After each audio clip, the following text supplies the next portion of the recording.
अभी देख लो हमारे बच्चों का पतन कैसे हो रहा है। उनकी भाषा देखो, उनका व्यवहार देखो, उनका आचरण देखो, सब कुछ देखने को मिल जाएगा। आप सोशल मीडिया ऑन करके देख लो। और इसके जिम्मेदार बच्चे नहीं, मां बाप। यहां पर भी कितने लोग बैठे जिनके माथे पे तिलक नहीं होगा। उन्हें माथे पे तिलक लगाने में शर्म आती है, कंठी पहनने में शर्म आती है, यज्ञोपवीत पहनने में शर्म आती है, चोटी रखने में शर्म आती है। मैं तो इस बात से धन्यवाद दूंगा हमारे मुसलमान भाइयों को, उन्हें कभी भी टोपी पहनने में शर्म नहीं आती। वो गर्व से टोपी पहनते हैं। वो टोपी पहनते भी हैं, टोपी पहनाते भी हैं। अब आप कह रहे हो टोपी कहां पहनाते हैं? बताओ ईमानदारी से, पहनाते कि नहीं पहनाते? जो भी वोट मांगने जाता है सबसे पहले उसे टोपी पहनाते हैं। बोल पहले तुम टोपी पहनो, फिर हरा सा गमछा डालो, फिर हमारे ख्वाजा शरीफ है इनको प्रणाम करो, तब हम तुम्हें वोट देंगे।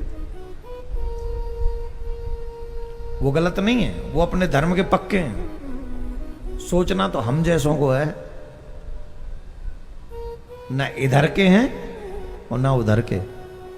और इसीलिए दुर्दशा है हमारी। हमारे देश में हमारी नहीं सुनता कोई, और तब तक नहीं सुनी जाएगी जब तक हम धर्म की रक्षा नहीं करेंगे। याद रखना, तुम धर्म की रक्षा करना सीख लो, एनी हाउ धर्म तुम्हारी रक्षा करना सीख लेगा। और धर्म तो जानता ही है तुम्हारी रक्षा होगी। और धीरे बजाओ, गर्मी लग रही।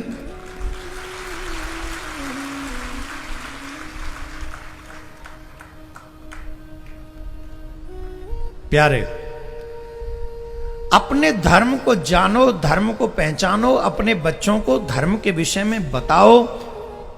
आपके बच्चों के माथे पे तिलक 24 घंटे, मतलब सोने के समय ना हो तो कोई बात नहीं, लेकिन स्नान के बाद आपके बच्चों के माथे पर तिलक होना चाहिए।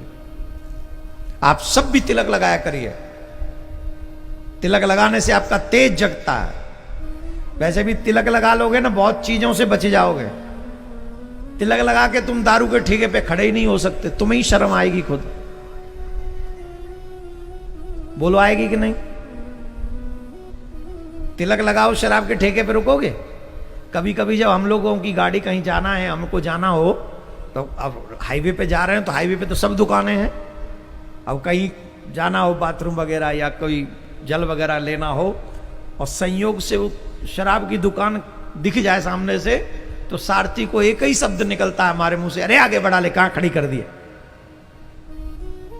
अब ये कहां खड़ी कर दी, इसके पीछे दो रीजन है। पहला रीजन तो यही है कि जब तक यहां खड़े रहेंगे ये दिखती रहेगी, जितनी देर दिखेंगे उतना पाप बढ़ेगा। तो सबसे बड़ा रीजन तो यही है। दूसरा एक और रीजन है कि महाराज की गाड़ी खड़ी है कहां,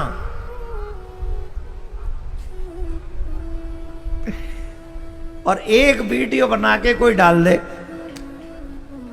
ये सनातनी इतने अच्छे हैं कि दोबारा उस महाराज को सुनने भी नहीं आएंगे, इतने अच्छे हैं। चाहे वो किसी अलग कार्य से ही हो, पर वो डाल, देखो महाराज कहां खड़े थे, है कि नहीं?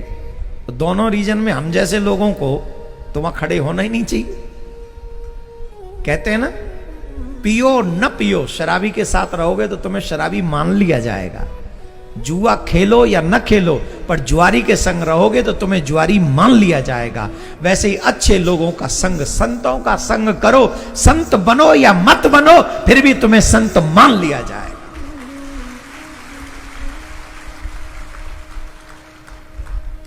ये मां बाप की जिम्मेदारी है कि अपने बच्चों को साथ में लाके सत्संग में बिठा लें, खुद भी सुने, उन्हें भी सुनाएं।